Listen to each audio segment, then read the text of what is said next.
bugungi videomizda sizlar bilan bayramona turbanimizni yangilangan versiyasida birgalikda tikamiz. Bugungi turbanimiz uchun mana bunaqa pistonli setka hamda pisok matosidan foydalandim. Matoyimizni ko'rganinglardek cho'ziladigan qismini bosh aylanamizga mo'ljallab olamiz. Boshimizning aylanasini biz 60 cm qilib oldik, lekin matoyimiz cho'ziladi. Shuni hisobga olgan holatda sizlar o'zingizlarni boshingizlarni aylanasini qo'yinglar, bo'lmasa katta bo'lib qoladi.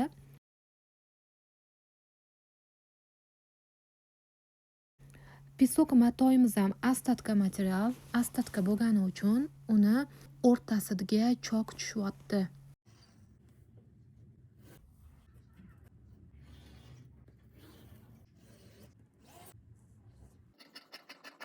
Va mana buni ham cho'zilish tarafini boshimizning aylana tarafiga qildim.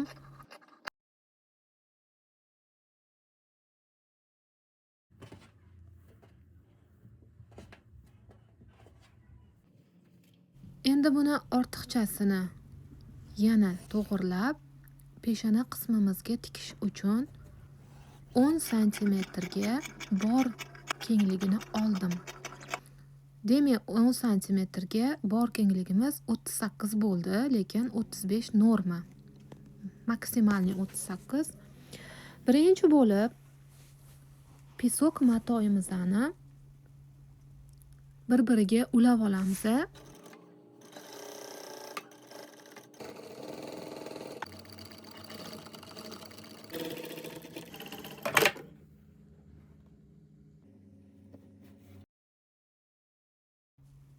Ulab olganimizdan keyin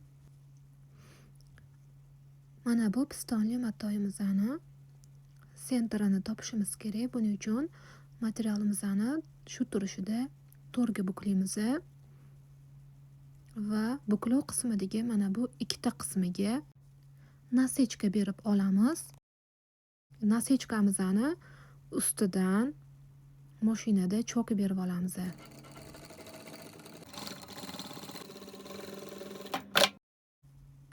Keyingi jarayonda mana shu bergan chokimizni faqat bitta tarafini ziborkaga yig'inglar. Mana ko'rsatib o'tibman. Yoki tegini tanlaysizlar yoki ustini. Ikki tarafdan ham. Agar bir tarafdan usti, bir tarafdan tegini tortadigan bo'lsanglar, ziborka o'xshamaydi, qotib qoladi. Shunisiga e'tibor beringlar. Ziborkamizni berib bo'lgandan keyin yaxshilab ochib olamiz. Undan keyin uni chetga olib qo'yib, peshona qismi uchun harakat qilamiz. Men o'rtasini kesib oldim. Boya buklov holatida biz bichib olgandik.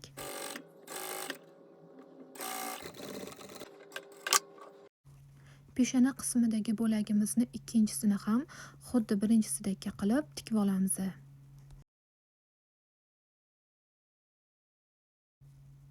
Keyingi jarayonda hozirgi tikib o'tgan birinchi pisok matoyimizni overlock olamiz, chunki biz uni o'rtasini ulama qildik. Keyin hamma tikilgan detallarni yaxshilab dazmol qilamiz. Mana bu pisok matoyimizning o'rtasi, uni chokini, overlock chokini o'ngi tarafga qo'yib turib, bitta tarafga yotqizib, oldiniga teskari tarafdan, keyin esa o'ngi tarafidan chiroyli qilib dazmol qilib olamiz. Bitta tarafga qaratib oldik, e'tibor beringlar chokimizni. Endi chokimiz qaramagan tarafdan ziborka uchun yig'amiz. Sababi mashinani agar chokidan yuradigan bo'lsanglar, maksimal ziborkaga yig'ilmaydi. Shuni hisobga olgan holatda ingichkaroq lapkadan foydalansanglar ham bo'ladi. Ya'ni zamok lapkasidan. Buni ham alohida yig'ib olamiz. E'tibor berayotgan bo'lsanglar, ikkalasini alohida ziborkaga yig'ib olman. Sababi ikkalasini mana shunaqa alohida yig'ilsa, obyomi yaxshiroq bo'ladi. Agar birga yig'ilsa, obyomi bunaqa bo'lmaydi va zichligi ham bu darajada chiqmaydi. Shuning uchun ikkalasini alohida qilib, yengilgina qilib tikib oldim. Endi pisok bilan pistonli setkamizni mana shunaqa qilib bir-biriga ulab chiqamiz. Bu keyingi jarayonlarda qiyinchilik tug'dirmasligi uchun kerak bo'ladi.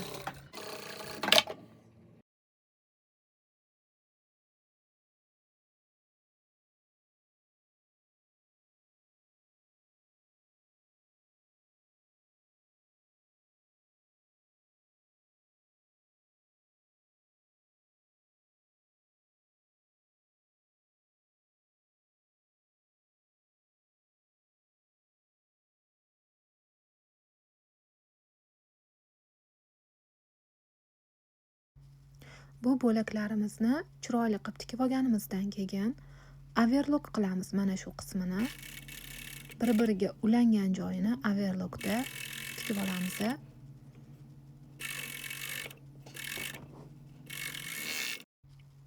Ko'rinishi mana shunaqa kapalakni eslatuvchi holat bo'ldi. Ya'ni biz hozir orqa tomonini tikib oldik. Endi peshona qismini qoldirgan holatda orqani ensa tarafini tikib olamiz.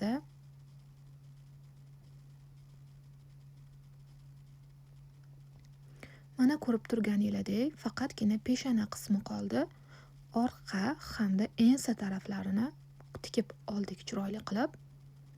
Xohlasanglar shu joyi o'zida dazmol qilib qo'ysanglar, yana ham chiroyliroq, akkuratliroq chiqadi. Endi mana bu peshonamiz uchun mo'ljallangan bo'lakni tikishimiz kerak. Buning uchun ko'ryapsizlar, buklov tarafi peshonamizni ustida bo'ladi. Ochiq tarafini tikish qismiga to'g'irladim hamda ikkala bo'lakni uchi bir-birini belida qovotdi. Mana shu ko'ringanidek qilib tiksanglar, ortiqcha bo'lib qolmaydi. Endi mana shu ortiqcha joyini kesamiz, tekis qilib, uchburchak holatda qoldiramiz.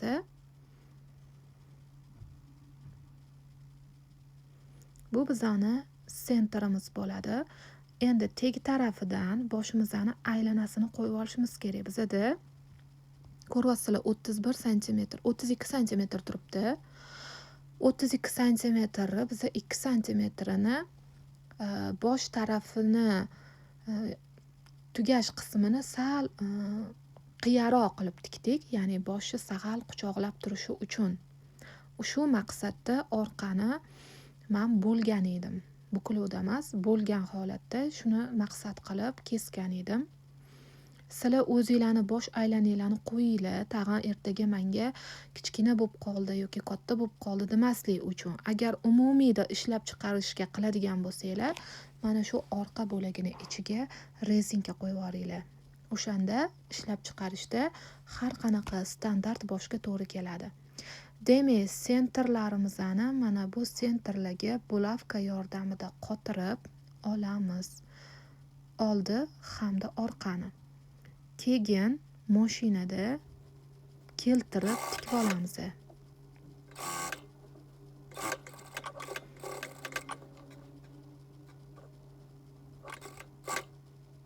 O'zi shundoq ham kelaveradi, chunki bosh aylanasini 60 sm qilib olganman.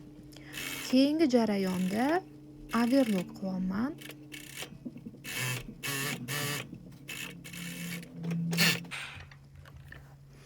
Har bir chokimizni dazmol qilsak, ishimiz juda ham chiroyli, akkuratli chiqadi. Tavsiya qilaman har bir ishdan keyin dazmol qilishni.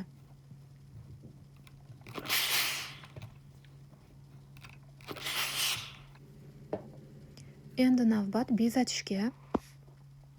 Mana bu bezak uchun menda kurjava deymiz, kurjava gullarimiz.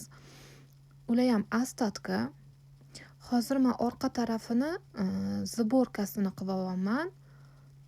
Ya'ni uchini bir qismini orqaga qayirib olamiz va ipimizni 2 qavat holatida shu ko'rinishda oxirigacha tikib boramiz.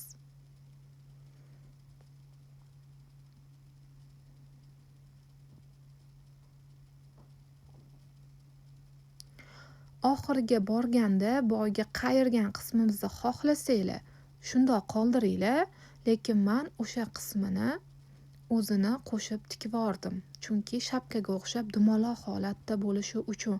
Kim xohlasa shundoq qoldirishi ham mumkin. U ham o'ziga xos chiqadi. Va oxirida yaxshilab zakripka beramiz. Choklarimizni mustahkam qilib olishimiz kerak, chunki bu joy so'kilishga moyil hisoblanadi. Mana jarayonlarimiz bitdi. Keyingi navbat bezakka. Ko'ryapsizlar, hozir men har xil bezak qilib ko'raman. Unaqasiga qo'yib ko'raman, bunaqasiga qo'yib ko'raman. amallab xullas bitta yechimga keldim. Sizlar bu joyda o'zinglarni bor narsalardan yoki o'zinglarni fantaziyalardan kelib chiqqan holatda bezatinglar. Men mana shu matoyimni rangida topganimdan, ya'ni uyda ya'ni alohida bir kusok bo'lib yotgan kurshavalardan foydalandim. Har qanaqa holatda qo'yib ko'rdim, qaysi biri yoqsa o'shani qoldirdim. Balki bu sizlarga yoqmas, lekin o'zinglarga yoqqan usulda bezatishinglarni maslahat berib qolaman.